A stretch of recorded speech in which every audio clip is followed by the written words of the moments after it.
ஏன் இவ்வளவு அவசரம்? உன்னுடைய வாழ்வில் எதை நினைத்தாலும் உடனே அதன் மூலம் பலன் கிடைத்துவிட வேண்டுமென்று அவசரப்படுகிறாய். நீ நினைத்தது நடக்கவில்லை, நாள் தள்ளிக்கொண்டே போகிறதே, என்ன நினைத்தாலும் நடக்காமல் போகிறது என்ற மனக்குழப்பத்தில் இருந்து நீ வெளியே வா. முதலில் நடப்பது அனைத்தும் நல்லதற்கே என்று நினை. நான் உன்னை என்றும் கைவிட மாட்டேன். நீ மனம் முடைந்து போகும் அளவு உன்னை சோதனைகள் சூழ்ந்துள்ளது. நீ அவற்றையெல்லாம் துச்சமாக நினை. என் மேல் நம்பிக்கை இருக்கிறது அல்லவா? உனக்கான நல்வழியை உன் கண்களுக்கு புலம்படும்படி நான் உன்னை அழைத்துச் செல்வேன். நம்பிக்கை ஒன்றுதான் துயரங்கள் தீர்க்கும் மருந்து.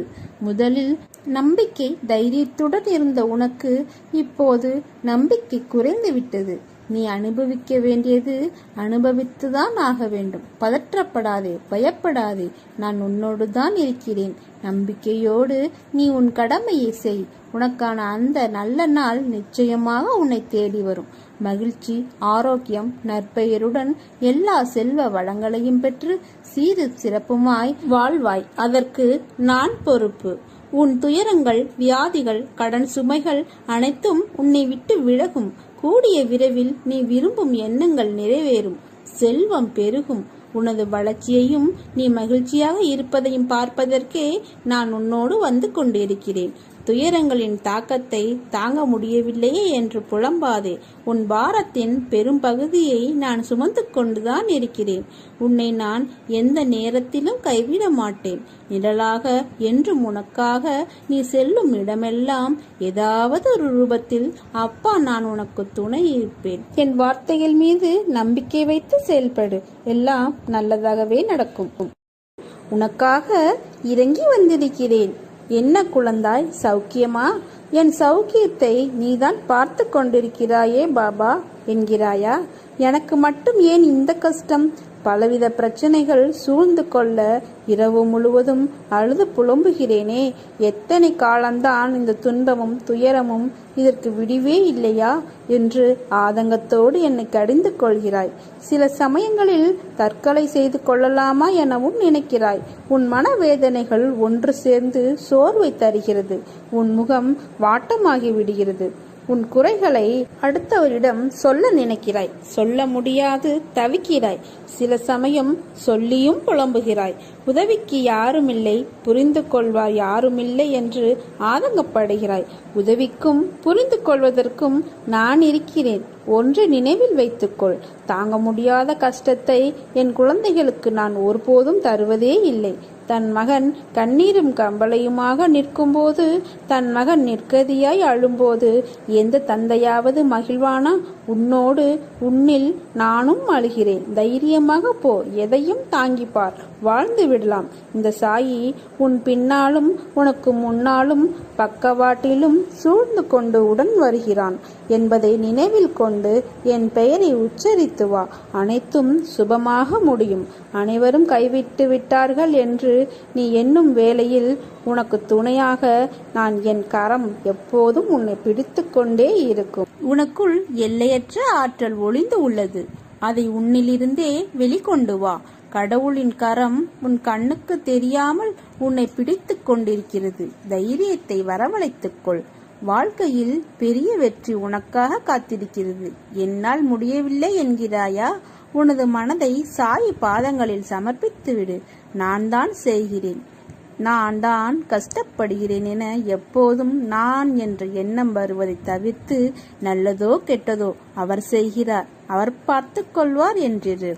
பாரத்தை அவர் மீது வைத்துவிட்டு பலனை எதிர்பார்க்காமல் கஷ்ட நஷ்டங்களால் கலங்காமல் போய்கொண்டே இரு. தன் பக்தர்களை கஷ்டங்களில் இருந்து மீட்க வேண்டும் என்று தீர்மானம் செய்து கொண்ட பாபா உன் கையை பலமாக பிடித்து கொண்டு அழைத்து செல்வார். நான் தான் கஷ்டப்படுகிறேன் என எப்போதும் நான் என்ற எண்ணம் வருவதை தவிர்த்துவிட்டு எல்லாவற்றையும் சாய் மீதே செலுத்து. நீ வாய் திறந்து சொல்ல முடியாத வேதனைகளை இறைவன் கண் திறந்து பார்த்து கொண்டுதான் இருக்கிறார். நிச்சயம் உன் வேதனைகளுக்கு முடிவை தருவார். விதி என்று எதையும் விட்டுவிடாதே. நீ என்னிடம் நம்பிக்கையோடு தொடர்ந்து வைக்கும் பிரார்த்தனைக்கு விதிவிலக்கு என்று ஒன்று உள்ளது.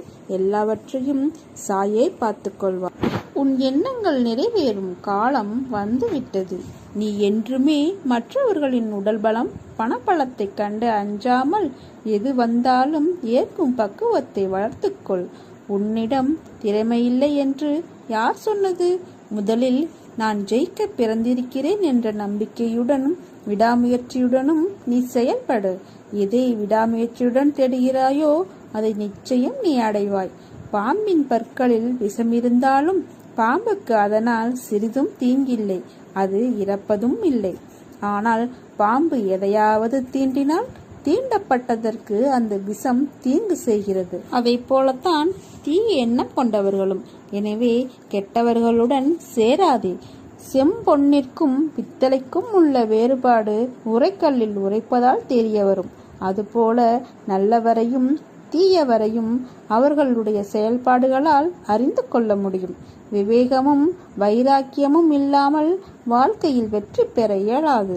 வெட்கம், வெறுப்பு, அச்சம் இவை மூன்றும் இருக்க வேண்டியதுதான். ஆனால் அதற்காக எல்லாவற்றிற்கும் பயம், வெறுப்பு கொண்டிருந்தால் நீ உன் லட்சியத்தை அடைவது சிரமம். அதே சமயம் ஆசைகளுக்கு என்றுமே அடிமையாகாதே. அவற்றை முழுமையாக கட்டுப்படுத்த முடியாமல் போகலாம். என் வார்த்தைகள் மீது நம்பிக்கை வைத்து செயல்படு. நீ எதை செய்தாலும் எந்த காரியத்தை முடித்தாலும் அனைத்தும் நான் என்று கூறிக்கொண்டிருக்கிறாய். அந்த எண்ணத்தை உடனடியாக உன் மனதில் இருந்து அகற்றிவிடு. நான் நான் என்று சொல்லிக் கொண்டிருக்கிறாய் அல்லவா?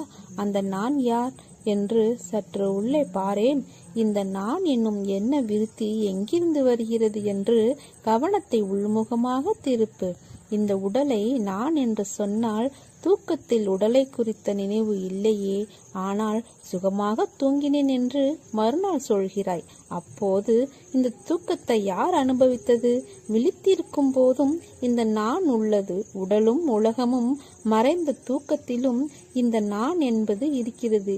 எனவே இந்த நான் எனும் உணர்வு எங்கிருந்து வந்தது, எங்கிருந்து உற்பத்தியாகிறது என்று தேடினால் மெல்ல இந்த நான் என்னும் தன்னுடைய பிறப்பிடமான ஆத்மாவிற்குள் சென்று ஓடி ஒளிந்துவிடும்.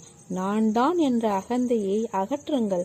எதற்காகவும் எப்போதும் கவலை வேண்டாம். நான் இருக்கிறேன், கலங்காதே.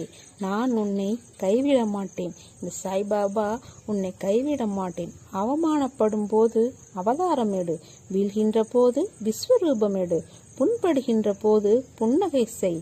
வாதாடுவதை விட்டுவிட்டு வாழ்ந்து காட்டு. அன்பு குழந்தையே, உன் வாழ்க்கையில் உனக்கான பாதையை உன் கண்முன் காண்பித்து விட்டேன். உன் வாழ்க்கையில் இனிமேல் நடக்கப் போகும் மாற்றங்களும் அற்புதங்களும் அதிசயங்களும் ஏராளம். உன் மனதை அதற்கு தயாராக வைத்துக்கொள். நன்றாக உழைத்து முன்னேறு. மற்றவர்களின் கஷ்டங்களை புரிந்து கொள். வாழ்க்கையில் நிதானத்தை கடைபிடி. அது உன் வாழ்க்கைக்கான பொக்கிஷம். நீ வேறு எதையும் யோசித்து குழம்பிக் கொள்ளாதே. நான் இருக்கிறேன். நான் உன் இதயத்தில் இருந்து உனக்கான அனைத்து வினாவிற்கும் விடையளிப்பேன். இன்று அதை உணர்ந்தாய். காற்றில் ஈரத்தன்மை இருந்தால் அடிக்கின்ற காற்று நமக்கு சுகமான தென்றலாய் தெரியும். அதை போலவித்தான் உன் வாழ்க்கையில் நிம்மதி இருந்தால்தான் அதை அழகான உயிரோட்டமுள்ள வாழ்க்கைக்கு அர்த்தம். அப்படி இருக்கையில் தென்றலை நீ உணர வேண்டும். நீ அப்படி உணர்ந்தால்தான் நிம்மதி என்னும் தென்றல் உன் வாழ்க்கையில் வசந்தமான சுகத்தை கொடுக்கும். அதை உணர்வதற்கு நீ முதலில் பொறுமையும் சகிப்புத்தன்மையும், அடுத்தது நம்பிக்கையும் நேர்மையும், அடுத்தது வைராக்கியம். வைராக்கியத்தை ஏற்படுத்துவது மேலே சொன்ன 4 விஷயங்கள். அதுதான் உன் இலக்கை நோக்கி உன்னை அழைத்து செல்லும். இவைகளை நீ கடைபிடித்து நடந்தால் உன் வாழ்க்கை செம்மையாகவும் அந்த பாதையில் உனக்கான வழியாய் நான் இருப்பேன். கவலை கொள்ளாதே. எந்த ஒரு சூழ்நிலையிலும் கவலை கொள்ளாதே, பயப்படாதே. அப்படிப்பட்ட நிலையில் நீ என்னை மனதார நினைத்தால் மறுகணமே நான் உன்னுள் இருப்பேன். உனக்கு அதை தாங்கும் வலிமையையும் பிரச்சனைகளை எதிர்கொள்ளும் தைரியமும் உன்னுள் இருக்கும் நானே அளிக்கிறேன். எனது பக்தனின் வாழ்வில் நடக்கும் எந்த ஒரு செயலும் எனது அனுமதியின்றி நடக்காது. அவனது வாழ்வில் என்ன நடந்தாலும் அவனது நன்மைக்காக மட்டுமே நான் நடத்துகிறேன் என்பதை முழுமையாக நம்புவான். அவன் வாழ்வில் அனுபவிக்கும் ஒவ்வொரு சுகங்களும் எனது ஆசீர்வாதத்தால் அளிக்கப்பட்டது. தாய் எப்படி தன் குழந்தைகளுக்கு ஒவ்வொன்றையும் பார்த்து பார்த்து செய்வாளோ அதை போன்று நம்ம சாய் பக்தர்களாகிய நாம் எதற்கும் பயப்பட வேண்டாம், கவலை வேண்டாம். அவரையே முழுமையாக நம்புவோம். நடக்கப் போகும் அற்புதங்களை மகிழ்ச்சியோடு அனுபவிப்போம். நீயே அனைத்தையும் கடந்து நானே கதி என்று என்னை நம்பி என்னிடத்தில் ஒப்படைத்து என்னை விடாமல் பூஜித்துக் கொண்டிருக்கிறாய். உன்னை வழி நடத்தும் ஆசான் நான். உன்னை வாழ்க்கையில் அனைவரும் வியக்கும் வண்ணம் உயர்த்துவதே எனது கடமை. நான் இருக்கிறேன், நம்பிக்கை இழந்து விடாதே. அனைத்தும் என்னையே சேரும். எதுவாக இருந்தாலும் என்னிடத்தில் சொல்லிவிட்டு செயல்படு. என் பரிபூர்ண ஆசீர்வாதம் உனக்கு எப்போதும் உண்டு. உனது கர்ம பலன்களை விலக்கி உன்னை வாழ வைப்பது எனது பொறுப்பு. பொறுமையாக இரு. இது பாபா சொன்ன சத்திய வாக்கு. இனி எல்லாம் நல்லதாகவே நடக்கும். பாபாவை சரணாகதி அடைந்தவர் யாராக இருந்தாலும் அவர்களுடைய உலக வாழ்க்கை என்ற கடலை எளிதாக கடக்க முடியும் என்பதை நீங்கள் உணர்வீர்களாக. வாழ்க்கை கடலை கடப்பதற்காக நாம் கடவுளை மனதில் வைத்து எப்போதும் அவரை பற்றி சிந்திக்க வேண்டும். இல்லையென்றால் ஒவ்வொரு கட்டத்திலும் தடைகள், தோல்விகள், அவமானங்கள் மற்றும் வாழ்க்கையின் குழப்பத்திற்கு வழிவகுக்கும். பாபாவின் விசுவாசிகளுக்கு எந்த பிரச்சனையும் தீங்கும் விளையாது. பாபா மீது மனதை நிலைநிறுத்தி நீ என்னை நடக்க வைக்கிறாய் தந்தையே என்ற உணர்வோடு நாம் முன்னேறினால் பாபா வாழ்க்கையின் அசுத்தமான கடலை முழங்கால் ஆழமான கால்வாயாக மாற்றுவார். மேலும் அவர் கையை பிடித்து நம்மை வழிநடத்துவதன் மூலம் சுமூகமான பாதையை உறுதி செய்வார். வறுமையால் சபிக்கப்பட்டாலும் பாபாவின் பக்தர் மல்ஷாவாதியின் வாழ்க்கை எந்த பிரச்சனையும் இல்லை. முதல் சந்திப்பில் அவர் பாபாவை சாய் என்று அழைத்தார். மேலும் பாபாவின் தெய்வீகத்தை அங்கீகரிக்கவும் முடிந்தது. பாபாவின் மகத்தான அன்பையும் தயவையும் புறக்கணிப்பதன் மூலம் எங்கள் வரையறுக்கப்பட்ட அறிவால் நாங்கள் தவறு செய்கிறோம். ஒவ்வொரு வேளையிலும் நமது வெற்றி பாபாவின் பரிசு என்று நமக்கு நம்பிக்கை இருக்கிறதா? ஒவ்வொரு வெற்றிக்கும் நாம் பாபாவுக்கு நன்றி தெரிவித்து அதை பாபாவின் பரிசாக ஏற்றுக்கொள்கிறோமா? நாம் நம் ஆன்மாவை தேட வேண்டும். பெரும்பாலான பக்தர்கள் உடல் ஆசைகளை நிறைவேற்ற முயல்கின்றனர். மீண்டும் பாபா, நான் உன்னை தேடுகிறேன். எனக்கு எப்போதும் உங்கள் இருப்பு தேவை. எனக்கு வேறு உலக ஆசைகள் இல்லை என்று கேட்கும் பக்தர்கள் மிக குறைவு. பாபா மீது நம் மனதை ஒருமுகப்படுத்துவதில் நாம் எடுக்கும் ஒவ்வொரு அடியும் நம்மை பக்தியின் பாதையில் அழைத்துச் சென்று நம் வாழ்வின் வழிகாட்டும் ஒளியான சாயை அடைய உதவுகிறது. பிரார்த்தனையும் நம்பிக்கையும் கண்ணுக்கு தெரியாத விஷயங்கள். ஆனால் நிகழவே முடியாது என்று சொல்லும் எந்த விஷயத்தையும் நிகழ்த்தி காட்டும் வலிமை உடையவர்தான் நம்முடைய பாபா. நீங்கள் எதிர்பார்த்து இருக்கும் முடிவை உங்களுக்கு கொடுப்பேன். நீ செய்கின்ற காரியங்கள் அனைத்தும் வெற்றியடையும். எனக்கு தெரியும் உனக்கு நம்பிக்கை, பொறுமை இவற்றை கடைபிடிப்பதில் சற்று சிரமம் என்று. ஆனால் பதற்றம் கொள்ளாதே. நான் உனக்கு கற்றுத்தருகிறேன். உன்னுடன் இருப்பது உன் சாய்தேவா என்ற நம்பிக்கையோடு நீ ஒவ்வொரு அடியையும் எடுத்து வை. நிச்சயம் நீ முன்னேறிவாய். உன் பெரும்பாலான தோல்விகளுக்கு முக்கிய காரணம் உனது தயக்கம்தான். இந்த தயக்கம் உனக்கு வர வேண்டியதை தவிர்த்து விடுகிறது. கிடைக்க வேண்டியவற்றை கிடைக்காமல் போகச் செய்கிறது. கொடுத்ததை திரும்ப பெற முடியாமல் செய்து விடுகிறது. எதற்கும் தயங்காதே. வாயை விட்டு கேட்டுப்பார். உன் மீது நம்பிக்கை இருந்தால் நீ கேட்பாய். தன்னம்பிக்கையோடு நீ கேட்பதாக பிறர் உணர்ந்தால் உனக்கு வாய்ப்பு கிடைக்கும். பலருக்கு ஆர்வம் இருக்கும், அதே அளவு தயக்கமும் இருக்கும். இதனால் ஆர்வம் இருந்தும் திறமை இருந்தும் தோற்று போவார்கள். இதுவரை நீ கூட எல்லாவற்றிலும் தயக்கம் காட்டித்தான் இப்படி தோற்று கொண்டே வந்திருக்கிறாய். வேலை செய்த இடத்தில் சம்பளத்தை கேட்க கூட தயக்கம். உன் தேவைகளுக்காக பேசுவதில் தயக்கம். கொடுத்த கடனை திருப்பி கேட்பதில் தயக்கம். இப்படி எல்லாவற்றிலும் தயக்கம் இருந்தால் நீ எப்படி ஜெயிப்பாய்? எனவே தயக்கத்தை விட்டுவிட்டு துடிப்போடு இரு. தைரியமாக கேள், தைரியமாக பேசு. தயக்கம் காட்டினால் உன்னை ஏமாற்றி விடுவார்கள். தைரியமாக தயக்கம் இல்லாமல் இரு. உனக்கு பின்னால் இருப்பது நான் உன்னை என்றும் கைவிட மாட்டேன். உனக்கு எப்போதும் ஜெயம் உண்டாகும்படி செய்வேன். உன் காலம் வரும் வரை ஊமையாக பொறுத்திரு. உள்ளத்தாலும் உடலாலும் ஓய்வின்றி உழைத்திடு. எந்த நொடியும் மாற்றம் வரும். எதிர்க்கு சொல்லிவை. அடுத்த நொடி உனக்கே ஆர்வத்தை அள்ளிவை. சூடுபட்ட மண் புழுவாய் சுறுசுறுப்பாய் உன்னில் வை. உலகமே உனக்குத்தான், வா ஒரு கை பார்த்து விடலாம் என்ற எண்ணத்தோடு நீ செயல்படு. தைரியமாக போ. எதையும் தாங்கிப்பார். வாழ்ந்து விடலாம். இந்த சாயி உன் பின்னாலும் உனக்கு முன்னாலும் பக்கவாட்டிலும் சூழ்ந்து கொண்டு உடன் வருகிறான் என்பதை நினைவில் கொண்டு என் பெயரை அனுதினமும் உச்சரித்து வா. அனைத்தும் உனக்கு சுபமாக முடிக்கும். நீ எந்த விஷயத்திலும் இந்த தொடங்கும் காரியத்திலும் என்னை நினைத்து நீ செயல்படு. உன்னோடு நான் எப்போதும் துணை இருப்பேன். தைரியத்தை மட்டும் இழக்காதே. தன்னம்பிக்கையோடு செயல்படு.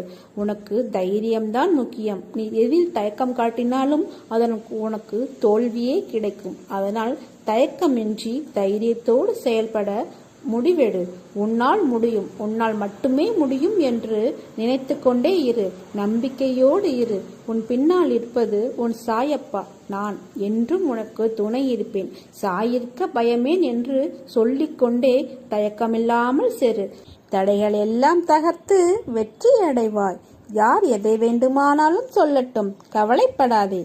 அவை அனைத்தையும் நீ காதில் மட்டும் கேட்டுக்கொள். ஆனால் எக்காரணம் கொண்டும் நான் வாழ்க்கையில் தோற்றுவிட்டேன், அதனால்தான் எல்லோரும் வசைப்பாடுகிறார்கள் என்று மனதில் நினைத்து கொள்ளாதே. இவ்வுலகில் நிலையென்று ஒன்றுமே இல்லை. அது மனிதர்களின் செயல்பாடுகளுக்கும் பொருந்தும். எனவே நீ உன்னுடைய லட்சிய பாதையிலிருந்து தடம் புலரக்கூடாது. நம்பிக்கையோடும் மனதைரியத்தோடும் நிதானமாக யோசித்து செயல்படு. இந்த உடல், மனைவி, மக்கள், மனை, செல்வம், வாழ்க்கை இவைதான் என்று நிரந்தரமென்று நினைக்காதே. எல்லாம் மாறுதலுக்கு உட்பட்டதே. எல்லாம் உன்னிடமே இருக்க வேண்டும் என்று நினைக்காதே. ஆகையால் உடல் திடமாக உள்ள பொழுதே உன்னால் முடிந்த தர்மங்களை செய்ய வேண்டும். தர்மம் தலை காக்கும், தக்க சமயத்தில் உயிர் காக்கும் என்பது வாய்மொழி மட்டுமல்ல, வாழ்வின் அனுபவ மொழி. அனுதினமும் சேவிக்கும் பக்தனின் கூடவே இருந்து காப்பாற்றுவதே என் தர்மம். எனவே உன் துயரங்கள் தீர்ந்து வேண்டியது நிறைவேறும். மாறாத நம்பிக்கை, நீடித்த பொறுமை, உண்மையான பணிவான நேர்மையான செயல்பாடுகளே உன் லட்சியத்தை அடைய செய்யும் வழியாகும். உன் சாய் அப்பா நான் இருக்கிறேன். நிழலாக என்றும் உனக்காக. நீ செல்லும் இடமெல்லாம் உனக்கு எல்லா சூழ்நிலைகளிலும் நான் துணை நிற்பேன். என் வார்த்தைகள் மீது நம்பிக்கை வைத்து செயல்படு. வாழ்க்கையில் நீ உயர்ந்த நிலையை அடைவாய். உனக்கு எல்லா சூழ்நிலைகளிலும் நான் துணை நிற்பேன். உன்னை காண உன் வீட்டிற்கே நான் வருகிறேன். என்னை வரவேற்க நீ தயாராக இரு. உனது இரக்க குணம், பிறர்க்கு உதவ வேண்டும் என்கிற உன்னதமான மனோபாவம், இந்த நிலையிலும் பிறர் கஷ்டப்படுவதை காண சகியாத மனம், இருக்கும் இடத்திற்கு உண்மையான விசுவாசத்துடன் நடந்து கொள்ள வேண்டும். நீதியை, நேர்மையை பின்பற்ற வேண்டும் என்று நினைத்து அதன்படி நடந்து வந்தால் நான் கீழான நிலைக்கு இறங்க நேர்ந்தது என்று நினைக்கிறாய். கெட்டவர்களும் கெடுமதி உள்ளவர்களும் நன்றாக இருக்கும்போது நல்லவர்களான நாங்கள் மட்டும் ஏன் கஷ்டப்பட வேண்டும்? கஷ்டத்தை மட்டும் ஏன் நீ எங்களுக்கு பரிசாக தர வேண்டும் என்று நினைக்கிறாய். உன்னை போன்ற நல்லவர்கள் இப்படித்தான் புலம்புகிறார்கள். இது இன்றோ நேற்றோ தொடங்கி நடந்து வருகிற விஷயம் அல்ல. காலகாலமாய் நல்லவர்கள் புலம்புவது தொடர்கதைதனம். நல்லவர்கள் தங்களது எஞ்சியுள்ள கர்ம வினைகளையும் தீர்த்துவிட்டு முற்றிலும் சந்தோஷத்தை பெறுவதற்கே கஷ்டத்தை அனுபவிக்கிறார்கள். நான் உன்னிடம் பிரதிச்சியமாக விளங்கவே இந்த தற்காலிகமாக நடக்கும் கஷ்டம். ஏனெனில் நான் நல்லவர்கள் மனதில் மட்டுமே வாழ முடியும். கெட்டவர்கள் மனதில் எனக்கு இடம் ஏது? இப்படி உன்னை கஷ்டப்படுத்தி நான் வாழ்வதால் என்ன பலன் என்று நினைக்கலாம். நான் உன்னை பக்குவப்படுத்தி பெருமைப்படுத்துவதற்கு இதை உனக்கு வர பிரசாதமாக கொடுத்திருக்கிறேன். குந்தி தேவி என்னிடம், கிருஷ்ணா, நன்மைகளை பிறருக்கு கொடு, உன்னை எப்போதும் நினைத்து கொண்டிருக்க துன்பம் ஒன்றையே எனக்கு கொடு என்று வேண்டினாள். குந்தி கெட்டு போனாளா? அவளது பிள்ளைகளால் தர்மம் தலைக்கவில்லையா? எந்த சூழலிலும் மக்கள் மதிக்கின்ற தாய் என்ற சிறப்பு அவளுக்கு கிடைக்கவில்லையா? அதை போலத்தான் உன்னுடைய தகுதிக்கும் தாங்கும் சக்திக்கும் ஏற்பத்தான் கஷ்டத்தை தருகிறேன். இதை உன்னால் சமாளிக்க முடியும். சோறு எதற்கு? அது உன்னை பலவீனப்படுத்தி சிந்தனையை முடக்கும், செயலை குறைக்கும், மந்த புத்தியை உண்டாக்கும். இதற்காகவா நான் கஷ்டத்தை கொடுத்தேன்? இந்த நேரத்தில் நீ வேகமாக செயல்பட வேண்டும். உனக்கு ஏற்பட்ட துயரங்கள் அனைத்தும் விலகிவிடும். நம்பிக்கை இழந்து விடாதே. அனைத்தும் விரைவில் மாறப்போகிறது. நிலையற்ற புத்தியுள்ள மனிதன் ஒரு முறை கவலையை இறக்கி வைப்பான், இன்னொரு முறை அதை தன் மீது ஏற்றிக்கொண்டு திரிவான். அவனது மனதுக்கு உறுதி என்றால் என்ன என்பதே தெரியாது. அவனுக்கு உதவி செய்ய நான் இரக்கம் கொண்டுள்ளேன். உங்களுடைய நம்பிக்கையை என் மீது வைத்து அதை பற்றி கொள்ளுங்கள். நான் வழிகாட்டுகிறேன். உனக்கு நல்லது நடக்கத்தான் போகிறது. அதை நடத்தி வைக்கவே நான் உன் வீட்டில் வந்துள்ளேன். உனக்கு நல்லது விரைவில் நடந்தே தீரும். இது உன் தந்தையின் ஆசீர்வாதம், உத்தரவு, அன்பு கட்டளை மற்றும் சுப வாக்கு.